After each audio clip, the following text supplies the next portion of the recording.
Okay, so hello everyone. So this is going to be a P3s guide.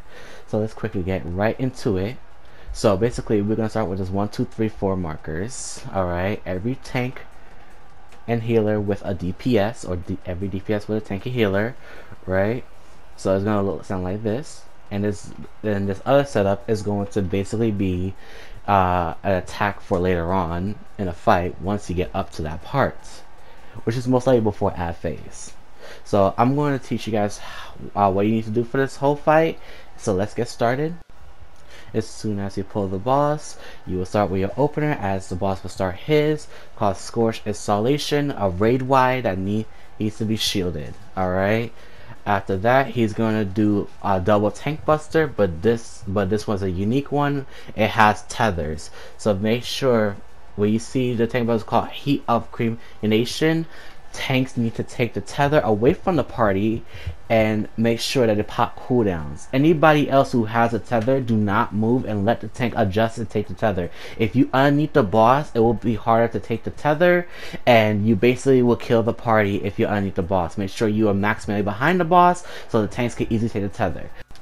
After that, the boss is going to cast Experimental Fire Plume. Based on what it is, you need to look at the boss during this time. If not, you're going to get confused and you're going to get clipped. This was called a Shiva Fire Spread. So for the Shiva spreads, you want to move into the first explosion and then move away from the center. Alright? Don't wait for animation, otherwise you're going to get hit. The other one is going to be the big giant fireball. Move out the way as soon as you see the big giant fireball. The reason why I say bait in the center, so you don't wrongly bait it and clip the party. You need to make sure that everybody is at the center, including the tanks, because it could go. This fireball could go on anybody, and most likely, if you bait the fireball weird, chances are you might clip the party if it's a little bit off. So that's why we have everybody at that center. At the same time, the boss is going to cast left or right cinder wing. You need to read the cast and look at the boss at the same time to make sure you're at the correct spot. If you're not at the correct side, you're going to get clipped and get damage down, which is not really good in this boss fight. So the next thing that the boss is going to cast is called Darkened Fire. Darkened Fire is basically where the first marker is going to come in handy. So every DPS is going to be with a tank and healer. The good reason for it, because we're going to spawn Darkened Fires. So if you don't know what Darkened Fires is, let's go back to it. These are Darkened Fires. Darkened Fires can spawn either on the tanks and healers or DPS.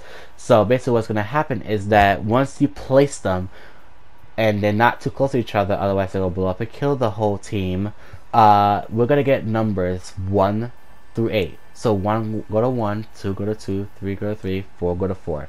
5 goes to 1, 6 go to 2, 7 go to 3, and 8 go to 4. Stand on the markers, do not move, otherwise you will clip the party and most likely die. If the immunity is not removed off the Darkened Fire as well, because you decided to move in the middle of the spit, you most likely is going to be enraged on the Darkened Fire, and if it explodes, it most likely wipe the party. So make sure you stay on the marker, look to your left as soon as immunity goes off away from the Darkened Fire, and just kill them immediately, otherwise the range will go off. A few seconds after the Darkened Fire, there's going to be another Heat of Cremation. Tanks take the tether, most likely pop cooldowns. Healers, you can also help with cooldowns as well. You have cooldown abilities for the tanks, make sure you use them on them. And yeah, and after that is going to be a raid wide. Make sure you pop reprisal, addle, stuff like that on the boss so we can take less damage. We want to make sure that the healer stress is below level, otherwise we're going to be all over the place on this. But after the raid wide, most likely main tank brings the boss to north side and come back to center. There's about to be Devouring Brand combo with Searing Breeze and left and right Cinderwing. But first things first, Devouring Brand is the first cast that he does that makes that fire tea comes out the lava, you know, the death wall. And then he's gonna do Experimental Fire Plume. That one right there was a big giant fireball. You most likely want to be at the edge. Don't be too far or too close so you don't get clipped or die. For the multi-fireball one, you want to make sure that you move into the first explosion based on what side it is. It either is the northwest or is the northeast. Make sure you move into the first explosion, the first impact, and you should be good. Immediately after, make sure you stack up for the Serum Breeze AoE bait, and soon after that, you want to make sure that you be on the correct side of the left or right cinder wing. Do not get clipped, otherwise you get damaged down and most likely it will hurt. After that is going to be another tank buster, which needs to be cooled down, and do not be on top of each other, otherwise you will most likely kill each other. And then after that is going to be an experimental fire plume. React based on what it is, and this is where the boss is going to disappear and dive bomb is going to happen. So this is going to be the first dive bomb. This is going to be the stack dive bomb. For the stack dive bomb, there's going to be 2 heads on the boss that glows. You want to be in dead center and make sure that every DPS is with a tank and or healer, right? But I'm going to get to that in a second. I'm just going to show you what these markers do. For the 1, 2, 3, 4 markers, the 1 and 2 is close to the boss, and 3 and 4 is going to be away from the boss. For this dive bomb combination, it's going to be the spread dive bomb combination. You do not want to be dead center, otherwise you're going to get hit by the fire attack that the boss spits out, and you're going to go right into the wall and die. Or die from the AoE after. But if you dodge the middle, you don't want to be, near anybody else. But for the stack dive bomb, let's go back to this. Is where everybody's gonna be in middle, and every DPS is gonna be with a tank and healer. Make sure that it does center to not get clipped by the other heads that basically spits on the side. After that, Av phase is gonna start, and this is where tanks are going to do their stuff. But I'm going to show you the spread dive bombs. For the spread dive bombs, if one head is glowing, do not be in dead center. If you are, you're going to get hit and you're going into the wall or die from the AoE after. Once you at the size that you correctly at, do not be near anybody else, otherwise you're going to overlap your AoE and kill somebody else. Now let's talk about ad phase. So this is where ad phase start. Make sure healers topped off everybody, and this is where the craziness is going to start. 2 tanks are going to grab 2 birds, right?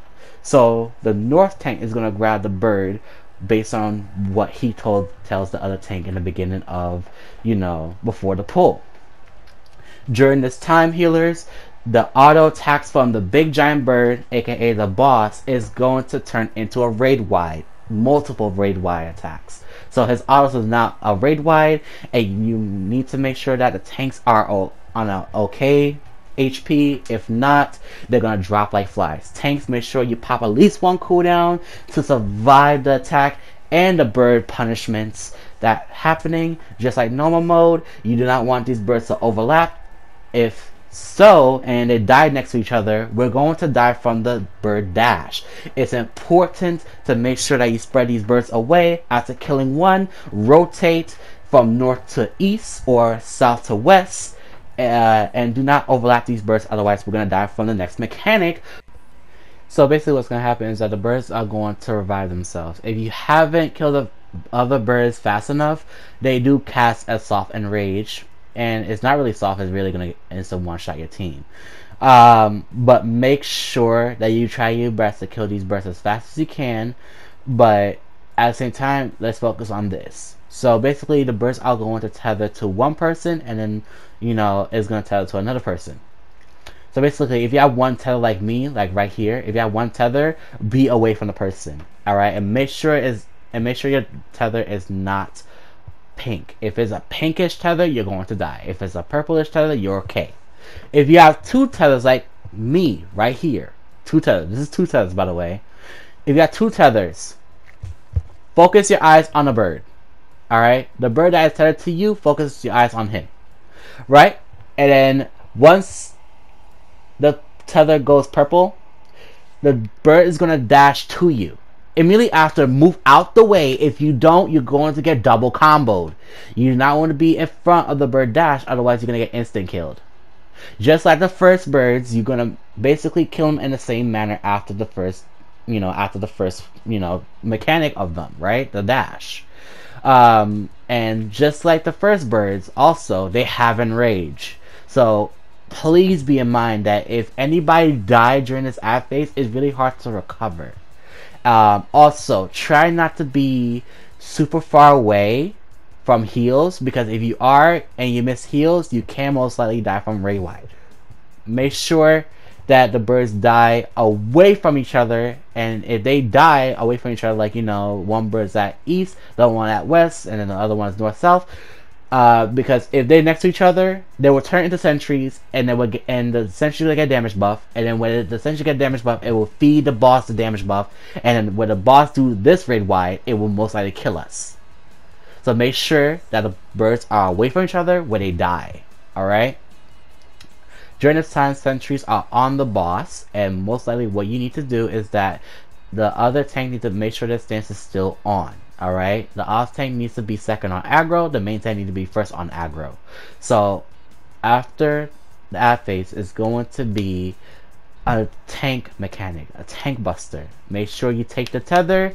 Healers, beware of the off tank taking hits during this time, because they do take a lot of damage from the sentries, more than the main tank taking hits from the actual boss.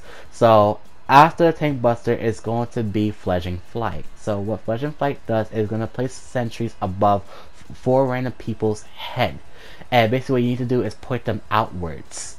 But most likely the sentries are fixated. If they're too close to each other, they end up blowing up and wipe the party. So most likely it's important to do this mechanic correctly, so you don't end up wiping 7 people or 8 people because of you.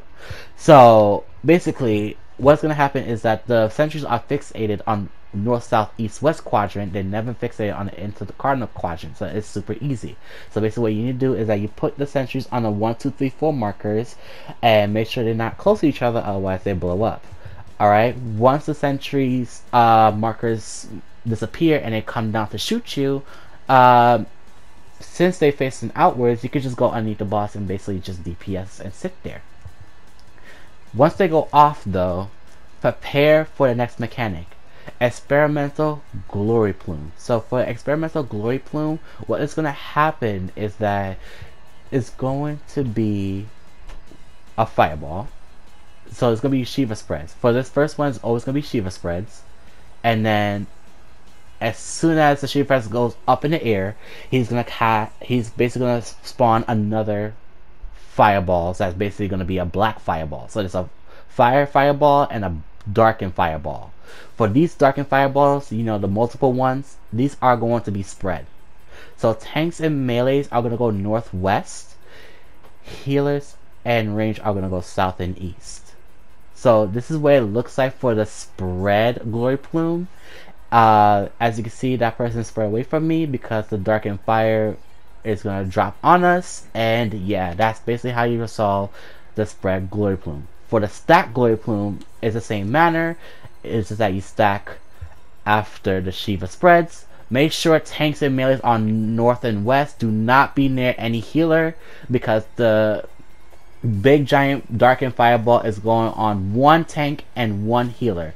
So most likely range and healer stack together, and tanks and melees stack together, sharing the damage, and nobody gets hurt. Good enough for me. After that is going to be Fountain of Fire. So for this Fountain of Fire, basically a set mechanic is going to pop up. So for Fountain of Fire, healers are responsible for the puddles. Every time they take damage, they gain a buff that basically turn their heals into 99999 heals, right? If you're a white mage, you can most likely use the Lily Bell. Lily Bell is super easy to use. All you gotta do is plop it down, and you don't have to worry about nothing. Everybody's gonna be max HP. As a shielder, this is gonna be fun for you because your shield's gonna basically overcap. Tanks and DPS, basically you guys have the birds and most likely AoEs. The AoEs are gonna be baited in this order: MTR. So most likely melees are gonna be closer to the boss to bait the AoE and then spread out. Then tanks are going to bait the AoEs and then spread out. As soon as the AoE goes off tanks and melees, it's going to spawn a purple bird And basically what you need to do for that is basically turn the pink tether into a purple tether, and as soon as it goes off, you basically just go back damaging the boss. That's it. Nothing too hard. It's somewhat simple, but it's not too hard to do. So the order is MTR, so melee, tank, range. So melee in first, then tank, then range. Alright? And then done. Alright? Make sure you don't snap the healers with that. You can snap the birds to the healer, by the way. So make sure the healers don't get hit by your birds. Otherwise, they gain that the boss gain that buff that the healer has and basically wipe the party. After the Fountain of Fire is basically going to be a tank buster, obviously. So, you know, healers beware. And then after that, it's going to be Flames of Affadilos, or Firestorm of Affadilos. For Firestorm of Affadilos, it's going to turn back into this auto attack being an AoE, and it's going to spawn 3 fire tornadoes. So basically what's going to happen is that he's going to cast Flames of Affadilos. Flames of Affadilos is basically going to be telegraphed, and at the same time he's going to cast Ash Plumes. So for the Flames of Affadilos is basically you want to place yourself on the 3rd telegraph AoE and then move into the first explosion or first telegraph AoE that went off. And after that, you will react based on what Ash Plume it is. So for the Ash Plume, that one was spread, right? That was a spread Ash Plume you need to spread apart. Also, Shield Healer makes sure that everybody has shields because this part really hurts really bad. For the other one, for the other Ash Plume, which is a stack Ash Plume, you want to make sure that, again, move into the 3rd telegraph AoE. And then as soon as the first telegraph AoE goes off, move into it and then boom, stack. Or spread based on what it is. Alright? Just make sure that when a telegraph comes out, you want to move into the 3rd telegraph and then move into the first telegraph that went off. And then the second telegraph is going to go off and then the 3rd one. So make sure you move between 3 and 1. After the Ash Plumes and you resolve the Ash Plumes and everybody's healed back up to full, most likely is going to be another Flames of Affadilos. And what you need to do for this one, obviously, is the same manner. And during this time, the boss is going to cast Storm of Affadilos. For Storm of Affadilos, I'm going to act like a range right now. Range, go to this spot for the North Tornado and basically take the cleave and point it away. Tanks, you guys have to grab the tether like a tank buster and then take the cleave by being super close to the boss, but not you know, directly close. But like tanks are going to be on the 3 marker close to the boss and also baiting the southeast and southwest tornado towards each other, which will cause you to invuln automatically. The rest of the party is going to be at C, except for that one range. A melee is going to do max melee, and basically that melee is going to be somewhat close to the boss to bait that one cleave towards us. But make sure melees, you guys are max melee, so we don't end up dead. Alright? Make sure everybody else is stacked behind the max melee, otherwise you might accidentally bait a cleave from the boss and you will die. I know I'm probably going too fast, and this boss really is fast, but I want to make sure we get this down. I'm going to talk about the tornado right here, you know, how we get knocked back, and then you see another Ash Plume. This one's going to be a spread Ash Plume, we get knocked back into this tornado, and then, you know, stay in the tornado because it's the donut cleave, and then, you know, spread. But I want to take it step by step, alright? So, step number 1, back to the Storm of Affadilos. For Storm of Affadilos, you see right here, I'm a range, so I'm not really going to like go next to the boss, but the 2 tanks grabbed the tether and they sat at 3 marker. One of them is going closer to the southwest tornado, one of them is going closer to the southwest southeast tornado, right? Both tornadoes basically at south.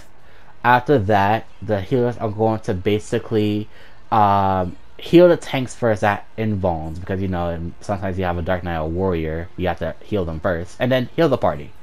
After that is going to be Searing Breeze. This is gonna be a multiple copy of Searing Breeze, so you gotta keep on moving. So we go in front of Black Tornado or Black Tether Tornado first, bait the AoE there, and then we go around clockwise.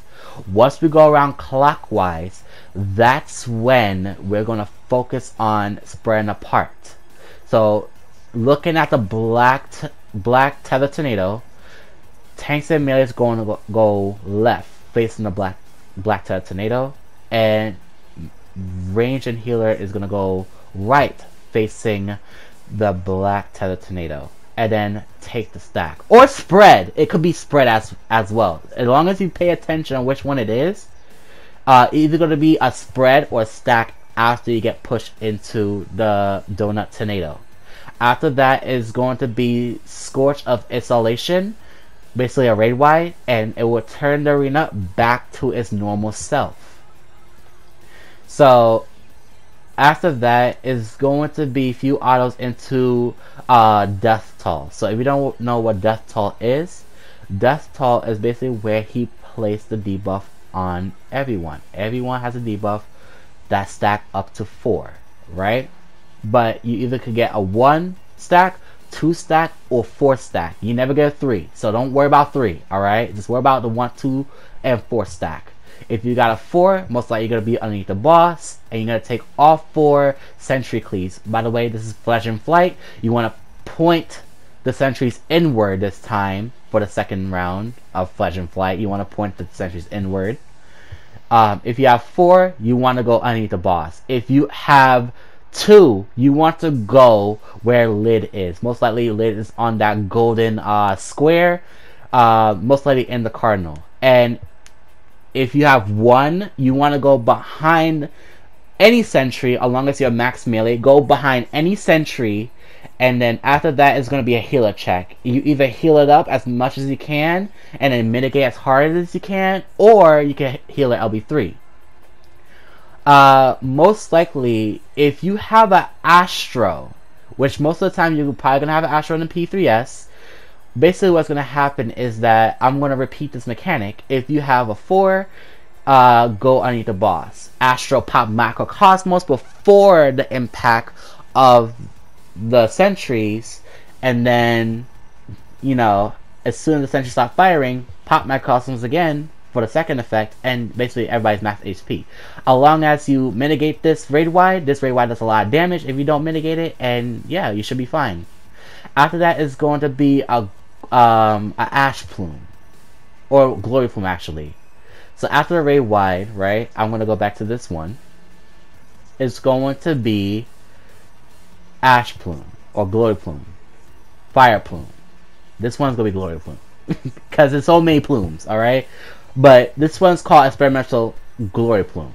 For this one, is going to be automatically a big giant fireball, right?